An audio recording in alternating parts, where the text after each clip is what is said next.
Hello everyone, I hope हमारे सभी बच्चे बहुत अच्छे होंगे जो हमसे जुड़े हैं। मैं हूं आपका आशीष सर और आज की वीडियो में हम इंग्लिश का सैम्पल पेपर डिस्कस करने वाले हैं। टर्म 1 यानी कि एस1 में जो पेपर आने वाला है नवंबर दिसंबर में, उस पेपर का पैटर्न क्लास 10। ये पेपर आपका 90 मिनट का रहेगा और 40 मार्क्स का रहेगा। तो पेपर में क्या आने वाला है, किस टाइप का पेपर होगा, कैसे आपको अटेम्प्ट करना है और कौन सी बातों का आपको ध्यान रखना, तो सारी चीज़ें मैं एक्सप्लेन करने वाला हूं। बस पूरी वीडियो के साथ एंड तक बने रहें और वीडियो को यार लाइक और शेयर ज़रूर करते रहा करें ताकि ये वीडियो जो है ये मैक्सिमम बच्चों तक पहुंच सके। तो चलिए शुरू करते हैं। और अगर आपको दूसरे बाकी सब्जेक्ट के भी सैम्पल पेपर चाहिए तो लिंक वीडियो के डिस्क्रिप्शन में आप जाके उन्हें भी देख और समझ सकते हैं। तो चलिए शुरू करते हैं। अब यहाँ पर सबसे पहले मैं स्ट्रक्चर, पेपर का ढांचा किस तरह आएगा वो समझना बहुत ज़रूरी है। तो देखो यहाँ पर है कि the questions paper content 3 section, यानी कि जो भी क्वेश्चन पेपर आपका आएगा वो 3 सेक्शन में डिवाइड होगा, 3 पार्ट होंगे। अब देखो फर्स्ट पार्ट आपका रहेगा रीडिंग, ठीक है, रीडिंग बेस पे रहेगा। इसमें आपको 18 क्वेश्चन 18 सवाल मिलेंगे, उसमें से आपको 14 क्वेश्चन ही अटैम्प्ट करने हैं, यानी कि 4 आपको ऑप्शनल रहेंगे। उसके बाद है बी पार्ट, तो बी है आपके पास राइटिंग एंड ग्रामर का। इसमें आपको 12 यानी कि 12 क्वेश्चन आएंगे और आपको कोई उनमें से 10 ही करने हैं। थर्ड सेक्शन है लिटरेचर, यानी कि आपके चैप्टर बेस पे जो भी आपने कितना पढ़ा उस बेस पे है और इसमें आपको 30 क्वेश्चन होंगे, आपको 26 क्वेश्चन ही करने हैं। तो अगर मैं ओवरऑल बात करूं तो 30 और 12 42 और 18 60 क्वेश्चन आपके पास टोटल होंगे एंड उसमें से आपको 40 क्वेश्चंस ही करने हैं क्योंकि मार्क्स आपका 40 क्वेश्चंस ही के अकॉर्डिंग लगेंगे। अब देखो यहाँ पर देखो all questions carry equal marks, प्रत्येक सवाल का बराबर आंसर है, मार्क्स हैं, यानी कि हर सवाल एक नंबर का है, ठीक है। अब उसके बाद देखो there is no negative marking, यानी कि जो नेगेटिव है, अगर आपका कोई सवाल गलत हो जाता है तो उसमें नेगेटिव आपका आंसर मतलब कटेगा नहीं, वो आपका जो गलत है वो तो कट जाएगा। लेकिन कहीं में क्या होता है कि अब जब आप कॉम्पिटिशनल एग्ज़ाम देते हैं तो वहाँ पे आपके नेगेटिव मार्क्स की भी जो भी है वो भी कट जाता है। अब देखो यहाँ पर देखो रीडिंग किस तरह से आएगा, देखो read the passage given below. अभी पैसेज है आपके पास, इस पैसेज को आपको पढ़ना है, समझना है। और यहाँ पर देखो इसके 1 2 3 4 5 फिर 6, तो आप इसे जो पैसेज है उसे ध्यान से समझें। अगर आपको थोड़ा सा और समझना, डीप जाना है तो वीडियो को रोक लीजिए जिस पार्ट को आपको पढ़ना है और वीडियो को रोकने के बाद आप इसे आगे बढ़ा सकते हैं। तो ये 6 पार्ट है इसमें। अब आते हैं हमारे पास क्वेश्चंस किस टाइप के रहेंगे।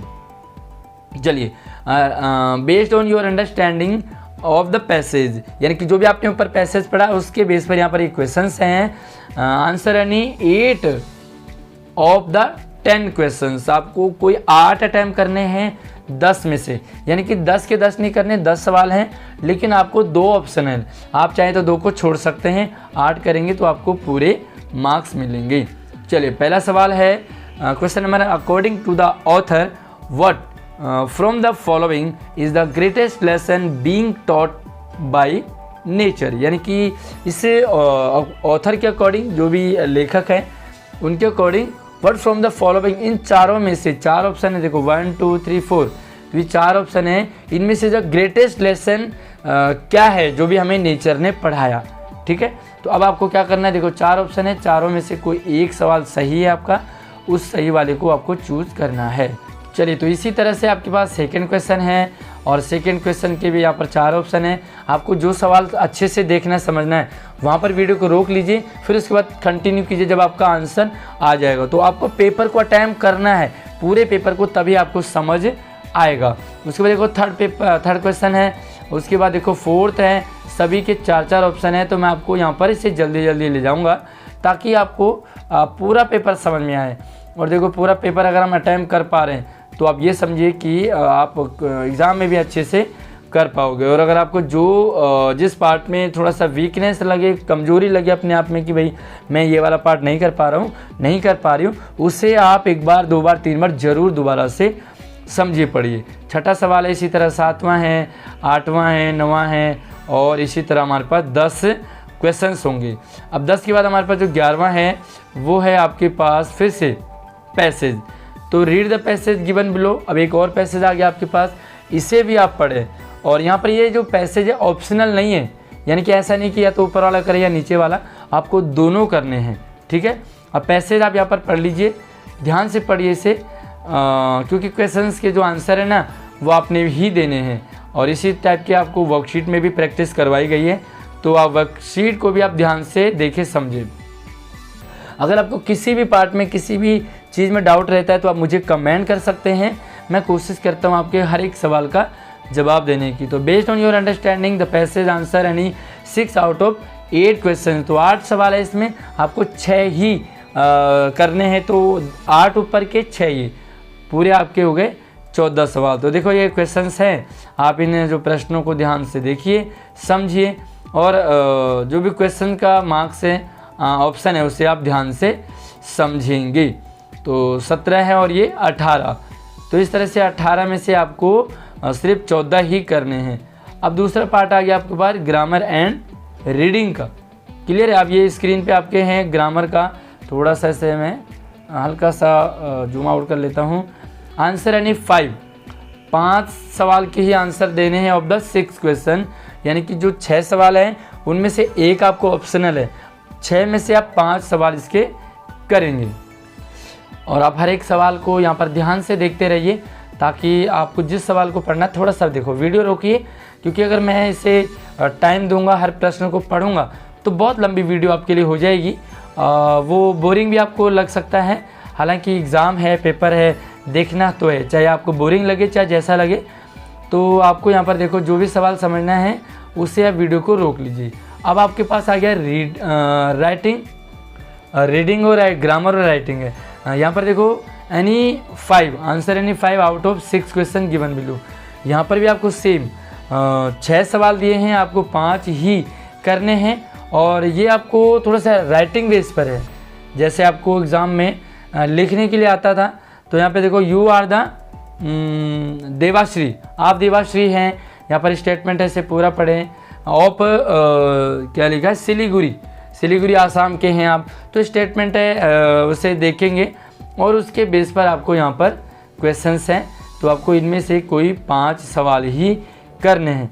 अगर आपको कोई भी सवाल नहीं आता है, समझ नहीं आता है, कुछ भी आपको डाउट रहता है तो आप मुझे कमेंट कर सकते हैं, मैं उस पार्ट को आपको अच्छे से समझा सकता हूं अगर आपको लगे तो। आई होप आपको कोई डाउट ना रहे इस तरह का। अब आपके पास आ गया लिटरेचर, जो भी आपका लिटरेचर पार्ट है। चलिए, तो लिटरेचर भी आपका पार्ट है और the section has sub section. जो ये लिटरेचर सेक्शन है इसमें आपके और भी पार्ट हैं, यानी कि जो ये लिटरेचर है ये खुद में अपने आप में पार्ट है और इसमें कुछ और पार्ट इसने बना रखे हैं, सब पार्ट हैं, जैसे 5वां, 6ठा, 7वां, 8वां और 9वां। There are total 30 question. यहाँ पर जो है टोटल 30 क्वेश्चन हैं इन द 30 सेक्शन अटैम्प्ट यानी 26 क्वेश्चन। आपको कोई भी 26 सवाल ही करने हैं द सब सेक्शन, 5वीं से लेकर के और 9th सेक्शन जो आपको बना रखे हैं उनमें आपको 26 ही करने। अब देखो यहाँ पर read the given extract the time the question that follow. यहाँ पर ये चैप्टर है, आई थिंक आपको ये जो भी इंग्लिश का लिटरेचर पार्ट है उसमें से कोई एक चैप्टर है और ये आपने इसे पढ़ना है, समझना है। देखो ये चैप्टर का नाम भी इन्होंने दे रखा है आई थिंक, तो ये आपका चैप्टर का नाम है और आप इसमें से इसे देखें, समझें और उसके बाद यहाँ पर आपको क्वेश्चंस स्टार्ट हो जाते हैं। तो सारे ये भी आपके MCQ टाइप के ही सवाल हैं और आपको यहाँ पर जो सवाल है वो करने हैं, आंसर देने। अब देखो रीड द गिवन, एक और आपके पास फिर से दूसरा पैराग्राफ आ गया है और इसको भी यहाँ पर आपको फिर से इसका नाम दे रखा है from the diary and Anne Frank. तो इसमें यहाँ से लिया गया है और ये आप इसे ध्यान से देखें, समझें और जो सवाल आपको थोड़ा सा डीप समझना है वहाँ पर आप वीडियो को रोक ले, थोड़ा सा उस क्वेश्चन को ध्यान से देखें, समझें ताकि वो आपको आ जाए। ठीक है, अब देखो यहाँ पर जो 6ठा सेक्शन है read the given extract, I think ये कोई पोएम है आपके पास, द बॉल पोएम, और इसको पढ़ना है और फिर से सेम देखो यहाँ पर ऑप्शन वाले MCQ टाइप के यहाँ पर क्वेश्चंस हैं और आपको इन्हें भी इसी तरह टाइम करना है। और अगर आपको किसी भी टाइप का कोई डाउट लगता है तो आप पूछ सकते हैं, कमेंट कर सकते हैं, मैं आपके हर एक उसका जवाब देता हूँ। अब यहाँ पर देखो एक फिर से, अब ये 8th का भी सेम आ गया है, ये भी आपके चैप्टर से है और आपने इसे पढ़ना समझना है। और फिर से देखो थीफ स्टोरी, ये कोई स्टोरी आपके पास थीफ स्टोरी, और ये इसके रिलेटेड क्वेश्चंस हैं। और तो फटाफट से वीडियो को लाइक कर लीजिए अगर आपने अभी तक लाइक नहीं किया है। तो मैं कोशिश करूँगा आपके लिए लाइव सेक्शन हिंदी का जो लाइव है, ग्रामर के जो भी टॉपिक्स हैं उनकी वीडियो आप तक पहुँचाऊँ। तो आपको कौन सा डे सूटेबल लगेगा लाइव के लिए, कौन सा टाइम सही रहेगा, मुझे आप कमेंट करके बता सकते हैं।